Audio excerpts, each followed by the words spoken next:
Hello and welcome to the next video of my series of the MSI 2022 preview. I'm going to be covering PSG Talon in this episode. It's an audible. If you didn't catch my videos throughout this series, I do this every day. I do some sort of League of Legends content, so if you like League, if you want updates on MSI, the four major regions, and specifically news in the four major regions, I also do that as well. Subscribe to the channel, like the video, comment down below.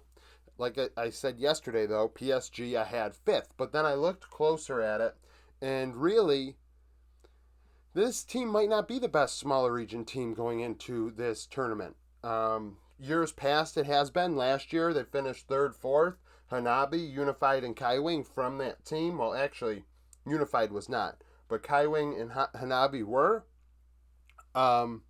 But this team does not have Doggo, Maple, or River from last year. This is not the same team. And I really didn't think about that until I was looking closer today, and I was like, this is not the same team. And I feel like I have to cater to my audience right now, which is a lot of Red Cannon fans, and you have to say to yourself, there is an opportunity there is a way to beat this team as Red. I don't want to make this video about how can Red beat PSG because that's just not what I'm going to do. But there are holes here that can be filled. So Hanabi, very, very experienced top laner, has played in 76 international games between MSI and Worlds. He's made 6 international appearances. I am as the top-ranked top laner out of the small regions. His CS per minute this past split was the highest out of anybody in the smaller regions. When it comes to top laners, his KDA is high, his kill participation is high, his gold share is high. He makes things happen. He's a carry top laner. So, better than 50-50 win rate as well. As a player at international events in a smaller region, it's pretty damn impressive. 2.15 KDA, 8.28 CS per minute at the international events. 8.28 is solid. If you're at an 8 or between 8 or 9 at international events, you're pretty good as a top laner. Yuhan and Bay, I'm going to go Yuhan. I'm not going to pretend that I know how this name is supposed to be pronounced. I have Yuhan as the bottom ranked jungler going into this event. I think that he's young, he's raw, he doesn't have a lot of experience, and neither does Bay, and that's where the hole needs to be filled. If Aegis and Grafthar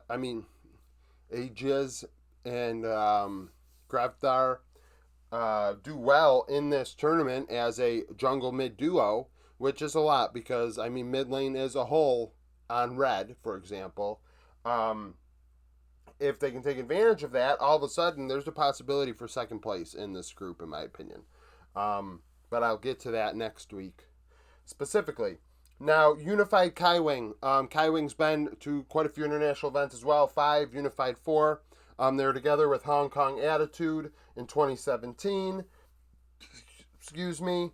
And in 2019. So they've been together with, as the second PCS representatives. They've also went to Worlds together the last 2 years as a pair. Actually not as a pair. Kaiwing and Unified, I think, were broken up last year. Something happened there. But they've been together before. They had some separation. They're together again.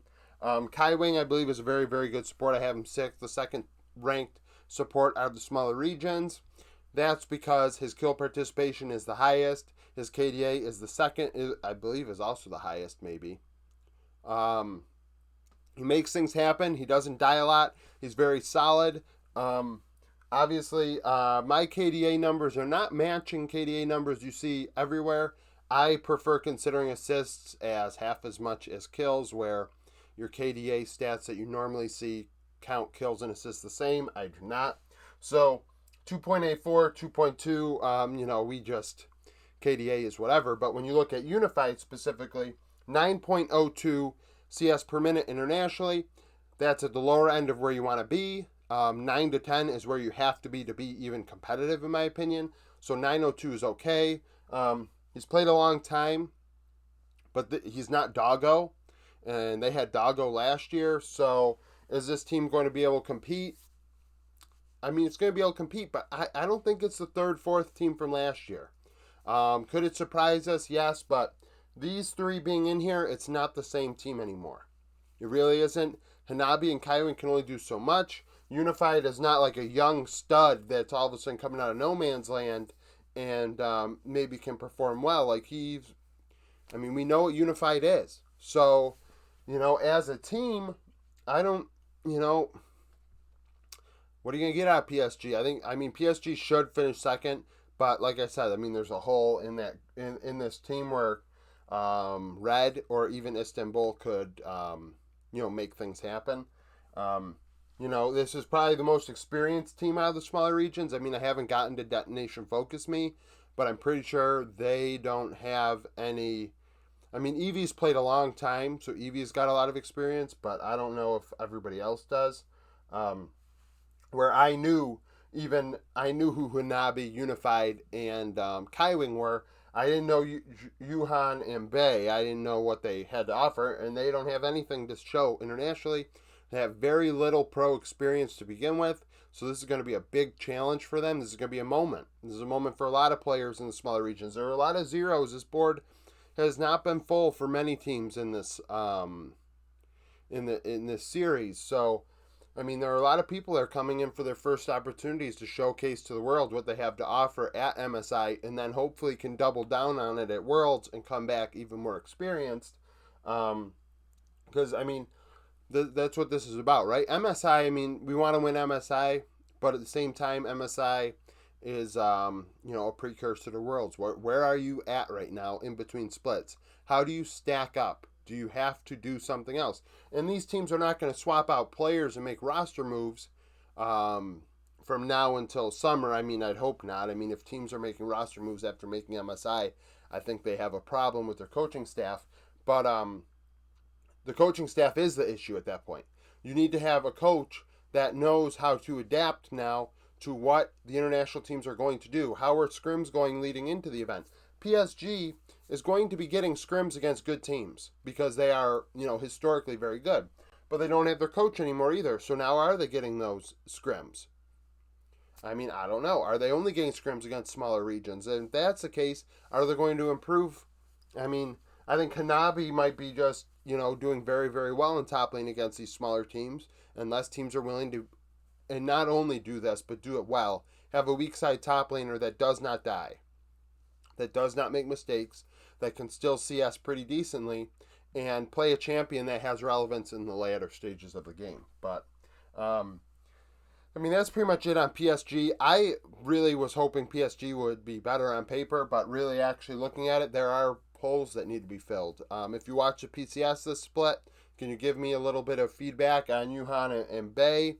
How do they compare to River and Maple from last year? Is this a team that is as competitive as that one, or is there a significant drop-off? Because right now, I think there's a significant drop-off here.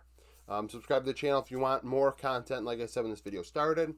Like the video if you enjoyed it, and thank you for watching. Oh, also, I'm going to have my how did patch 12.8 affect MSI video coming out later today. I did 12.7 yesterday. If you want to look at that, obviously the MSI patch is 12.8, but the 12.7 changes also obviously affect the meta. So the meta has been changed from when we last saw these players to what we'll see next week. So also watch that video, and thank you.